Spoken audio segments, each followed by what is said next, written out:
ScheerPost. Hey, what do you know? Another Indie Media Award honoree. We like to feature them around here because they write the best stuff, and they're the best there are. They do. By the way, if you're on Rumble, you're fake views. I'm kidding. Hopefully you're not fake views. And say something in chat, because I've had chat up the whole time and nobody said a word in chat. News. Rumble.com/C/independent left news, all one word. Okay. /fake news. Fake this news. Is an amazing comment, whatever you want to call it, sketch drawn by Mr. Fish, who is a beautiful leftist. And I think I've seen him in RBN chats or in somebody's chat recently. And he likes orange. It's actually red, but it looks orange there, but it's a bloody orangey red. And the reason why is because Chris Hedges wrote an article called "The Democratic Party's Crucifixion of Matt Taibbi." And I can't, agree more with him. This is, Chris Hedges doesn't write short articles, but this is one of his short articles. Reef's going to hate me about that. But I thought that this one also, like all the ones that we cover, are important. And I only saw, it's really funny, Lee Camp actually covered this yesterday. I saw that he did a thing about Chris Hedges and Matt Taibbi. I'm like, God damn, is this guy looking at our show notes? Does he have access to our Google Drive or something? Because it feels like we do a lot of the same stuff. And shout out to Lee Camp. I know he was on Sabby Sabs earlier today, so go check that out. Chris Hedges, the Democratic Party's Crucifixion of Matt Taibbi. And I hate dictating, but I want to read this because it really is kind of cray-cray. On December 24th, 2022, Christmas Eve, which is actually, I was in the ER, Matt Taibbi was in a room at the Park 55 Hotel in San Francisco, pouring through reports sent to Twitter from an entity called the Foreign Influence Task Force, or the FITF. The FITF is an FBI-led interagency task force that forwards moderation requests from numerous government agencies, including Homeland Security, CIA, Pentagon, State Department, to social media outlets. Yeah, we knew this. Taibbi was given access to the internal traffic by Twitter's new owner, Elon Musk. It revealed how the FBI and other government agencies, OGAs, routinely suppress news and commentary. He published a Twitter thread that night, Christmas Eve, with the Twitter headline, "Twitter and Other Government Agencies." There would be a list of YouTube videos, he said, when Chris reached him by phone. This is relays of details of a phone conversation between Chris and Matt. There'd be a notation that would say, we assess that all these are created by the Internet Research Agency in Russia. We assess that they're promoting anti-Ukraine attitudes. I would see that all these videos are no longer on YouTube, and you can make your own deduction from that, but that was the pattern. They would send Excel spreadsheets full of account names, and either all or most of them would be gone. Not Excel spreadsheets. How dare they? Death by spreadsheet, bro. The content was suppressed. That was suppressed included right-wing and left-wing reports critical of the dominant narrative advanced by the Democratic Party and old establishment wing of the Republican Party, which has been folded into the Democratic Party. The anti-Trumpers, the never-Trumpers. Threads from the Yellow Vest movement, activists from the Occupy movement, Global Revolution Live, negative stories about Joe Biden, reports on the Ukrainian energy company Burisma that paid Hunter Biden about $1 million a year while his father was vice president. Right. Is that right? While he was VP? I thought it was after he was VP, but I guess it was while. Positive stories about Venezuelan President Nicolas Maduro. Reports about Ukrainian human rights abuses. Details of the contents of Hunter Biden's laptop were part of the plethora of accounts that were flagged and disappeared. And Chris Hedges himself, I was a victim of this censorship. The 6-year archive of my show On Contact, broadcast on RT America, was erased from YouTube, although not one show was about Russia and none violated YouTube's content guidelines. Episodes were later reposted on the Chris Hedges YouTube channel. The show gave a voice to those targeted by the FITF, anti-imperialists, anti-capitalists, prison reform advocates, Black Lives Matter and Palestinian and activists, anti-fracking activists, and independent intellectuals, journalists, and authors, including David Harvey, Chomsky, Sami El Arian, Glenn Ford, may he rest in power, Amira Hass, Mumia Abu Jamal, Free Mumia, Roxanne Dunbar Ortiz, Medea Benjamin, Nils Melzer, Pankaj Mishra, Glenn Greenwald, Matt Taibbi, and Brother Cornel West. That's a pretty good list. The FBI, before the release of Taibbi's Twitter thread on December 24th, had denounced the Twitter files, of course, as the work of conspiracy theorists who fed the public misinformation and whose sole purpose was discrediting the agency. They must think us unambitious if our sole aim is to discredit the FBI, he said. After all, a whole range of government agencies discredit themselves in the Twitter files. Why stop with one? Yeah, right? So Taibbi was acutely aware of these Christmas Eve revelations, for the first time revealed the role of CIA would further enrage the intelligence agencies, which of course it did.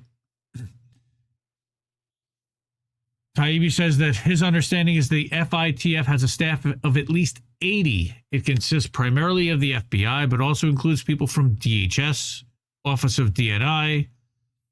The FITF was the conduit for content moderation requests that went to the tech platforms. They had something called an industry meeting, which was at first monthly and then weekly, leading into the 2020 election. I think we covered a lot of this in the Twitter files coverage before. It included companies like Twitter, Facebook. Yeah. Twitter, Facebook, Pinterest, Wikimedia. That's not WikiLeaks, but that's Wikipedia. A series of others, about 24 of them.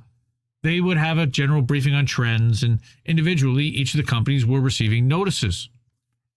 Some of them were receiving them weekly from FITF. Twitter was. We know that because there were very specific instructions on how it was done.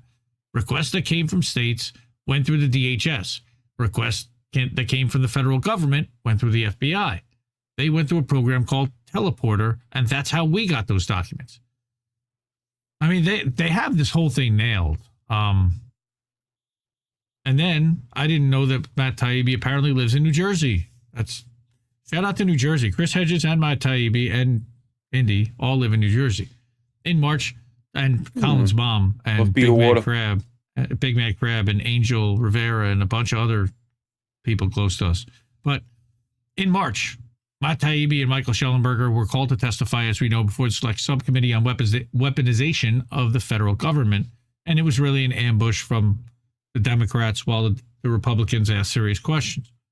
But while Taibbi was testifying on March 9th, an IRS agent visited his house in New Jersey, which I think we also talked about, right?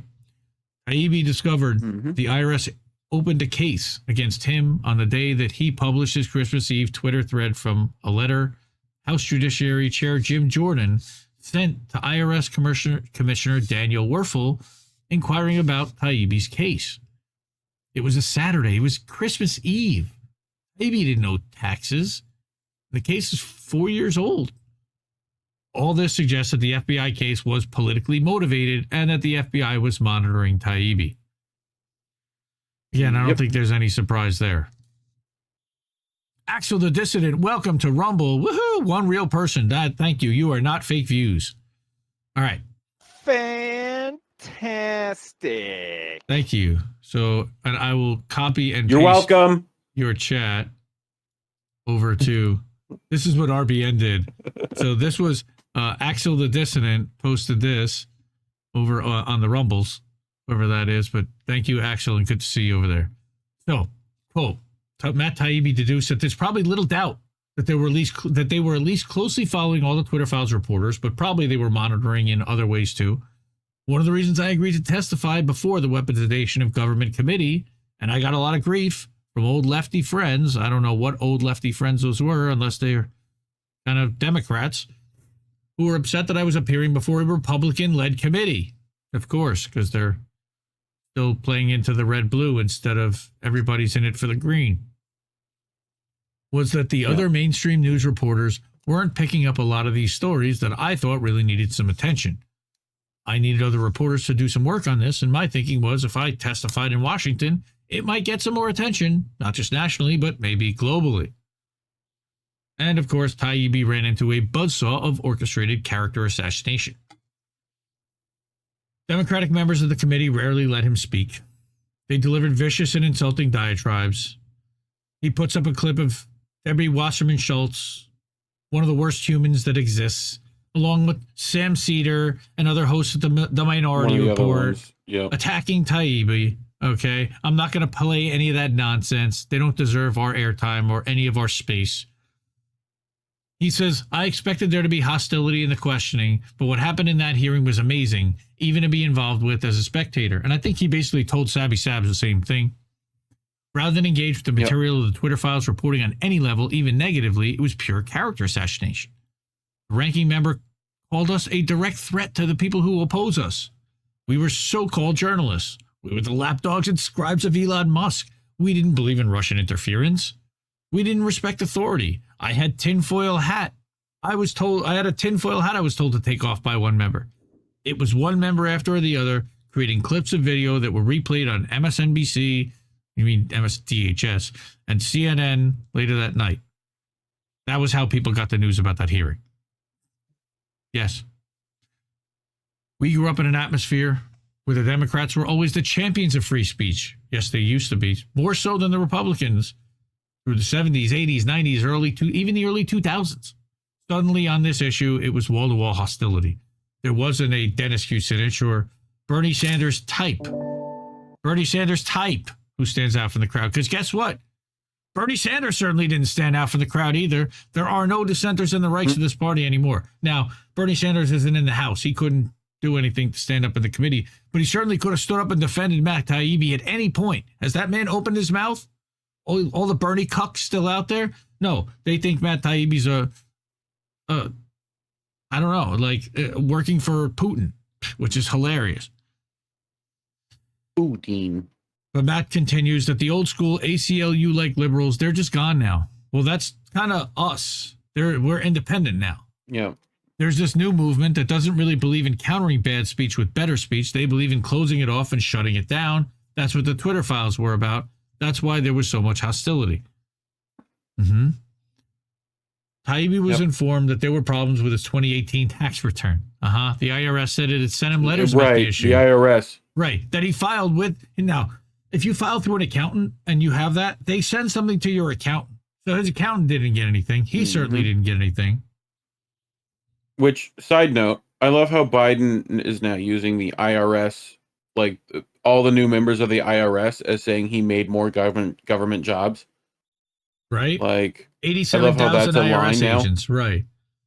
Well, we created jobs. We increased the size of the federal government. Right. To go after people that didn't report their $600 withdrawals from the ATM. No, that's a lot of damage. Yeah. So, he also had electronic confirmation from the IRS that his 2018 tax return had been received. But it was only when Congressman Jordan wrote to the IRS asking for clarification that he became aware of the files that the IRS had amassed on him. These included information taken from search engines and commercial investigative software such as Anywho, Consumer Affairs, and LexisNexis. They had his voter registration records, whether he possessed a hunting and fishing license, whether he had a concealed carry permit, his telephone numbers, articles he'd written, and articles written about him. Now, why would an IRS know what that agent... concealed carry permit's about? Well, why would they need to know that? Right. They want to know if Matt just decides to start blasting. Bow, bow. If they decide to come busting in the door, exactly. So he's asking, why would an IRS agent... I'm in danger. Right? Why would an IRS agent need to know anything about my professional history or about controversies I've been involved with or things that I'd written about? Oh, that seemed pretty dubious. They're not worried about the optics, about doing something like sending an IRS agent to the home of a journalist who has a big platform and a reputation for not being able to, not being afraid to say something about it, he said. They're not worried about how this looks. It's concerning for a number of reasons, and it reminds you of things you would see in a third world country. Well, in a lot of ways, we do live in a third world country, so yeah. So Taibbi was interviewed by MSNBC host. Dubious. interviewed. Well, more like ambush, but interviewed by MSDHS host Mehdi Hassan. Throw a shoe at Mehdi Hassan for Richard Medhurst. Hassan, or his researchers, had combed through Taibbi's reports and found a couple very minor errors, including a confused timeline and a misplaced acronym, CIS-A instead of CIS. It's like it's CIS and then CIS-A, which are two different organizations, and he retracted it and he changed it and he admitted that it was wrong, that he got it confused, whatever it is, but AOC seconded the accusation. Of course she did. The ranking committee member, Stacey Plaskett, who actually has no vote on the committee, sent Taibbi a letter accusing him of lying to Congress, and she threatened him with a 5-year prison sentence. We talked about that. And that there are 3 steps to destroying a reporter who can't be bought off or intimidated. This is Chris Hedges telling this story now. The first is a campaign by the powerful, whose lies and crimes have been exposed, along with their obsequious courtiers in the press, to discredit the reporting. Second is a sustained campaign of character assassination. The third is a persecution carried out once the reporter's credibility has been weakened, his or her ability to publish or broadcast is degraded, and public support has eroded. This is what happened to Julian Assange. Free Julian Assange. Free him now. We're going to talk about that in a few minutes. It happened before Assange to Don Hollenbeck and I.F. Stone and Gary Webb, Ray Bonner, and many others. It's what is happening to Taibbi, whose revelations of widespread censorship by the FBI, CIA, Homeland Security, and other government and intel agencies, OGAs, have enraged the ruling class. Mm-hmm. You said Bonner. I did. I don't know if they'll win. Let us hope not. But the deafening silence by nearly all press outlets to what they're doing to Taibbi, as is true for Assange, is ominous and self-defeating. It sends a signal to those who attempt to report about the inner workings of a power that no matter how well known you are or how high a profile you have, you too will be targeted. The concerted attacks on Taibbi are an example of how the walls are steadily closing in to impose an iron conformity. The walls are closing in. One more brick in the wall, one more piece of our emergent corporate totalitarianism. Nobody wants to deal with a full-throated negative media campaign that you volunteer for when you do this kind of work, he said. It never goes away. It's kind of a drag. We've seen it happen with Glenn Greenwald after the Snowden business, and it happened with him again during Russiagate, and it's not fun. People don't want to go through it. It's a disincentive to do counter-narrative work. So Matt says, it's funny, Chris. I thought a lot during this process about your book, Death of the Liberal Class. There have been so many different instances where basic story that we're looking at with a lot of Twitter Files reports were breakdown of the system of checks and balances. Civil society organizations, the media, private industry, and the government, they're all supposed to have different interests. They have a check on each other. But what we're seeing is, underneath the surface, they're engaged in anti-competitive behavior. It's basically media, these internet censors, the enforcement agencies and NGOs, all acting in concert against the population as opposed to checking each other. You were predicting this. When these institutions break down, when they don't work anymore, this is what happens. It's a pretty quick step to consolidation of authority. That's the scary part. Once upon a time, if you were in media, even a small offense in this direction would have attracted solidarity amongst the ranks, and now there's nothing. Somebody got censored the other day, or Mike Figueredo, Humanist Report, complained about being demonetized and not making any money. But talking about solidarity, demonetized. Media, okay. Well, not really demonetized. He just hasn't made any money on his channel since being taken off the TYT boosted algorithm. Yeah, welcome to the world where everybody else has been living for the last few years, Mikey boy. But it sucks, and reinstate whatever Well, you know what? He shouldn't even have it reinstated. He deserves to be down here with us. He shit on Colin. He's attacked RBN. The hell with this guy. Sorry. You know, JB, again, I know JB. I love JB. He's a better man than any of us, I'll tell you. Because he reached out and said, hey, YouTube, restore his stuff. I know Sabby even said so, but I can be petty, and I'll wear my petty. That's fine. Mike Figueredo, sorry, not sorry. But sucks that you're being censored. It also sucks that you called to censor tons and tons of people and never stepped up to say a word about anybody else that was censored with a much larger platform the entire time to do so. So, problem gets serious. Hi, guys. Come on, guys. All right. Grow up. Get serious. Yeah. So Matt decried the role that major media organizations played in hunting down Jack Teixeira, National Guard technology support staffer who posted classified documents online. Okay, Chris. Instead of reporting on the contents of big intel leaks, the Washington Post and New York Times worked with Bellingcat to deliver this suspect to the authorities. This is a new role for the media. It's a big shift in how the press thinks of itself. It doesn't see itself as something separate from the government or law enforcement. It sees itself as on the same side. Because it's whatever's going to get them the story. Yep. There were probably a lot of people who were frightened by the spectacle and rise of Donald Trump, he said. They were told over Don't and be over and rude. over again. Yes, well, they will definitely be rude. They are told over and over and over again that this was a Christian nationalist neo-fascist movement. There are elements of that for sure, but there's real truth to that. But in response to it, they became exactly the thing they were telling everybody they were fighting against. By the time people wake up, it might be a bit too late, which is unfortunate. And that's Taibbi saying that. And here's Chris Hedges. A dedicated ruling class, which has disemboweled the nation for its corporate masters and whose primary mission is the perpetuation of permanent war, has no intention of carrying out reform. It will permit an exchange of ideas or allow its critics a platform. It will not permit an exchange of ideas or allow its critics a platform. It knows it is hated. It doesn't care. It fears the rise of neo-fascists. Its defunctions and corruption have spawned. It seeks to perpetuate itself only through fear.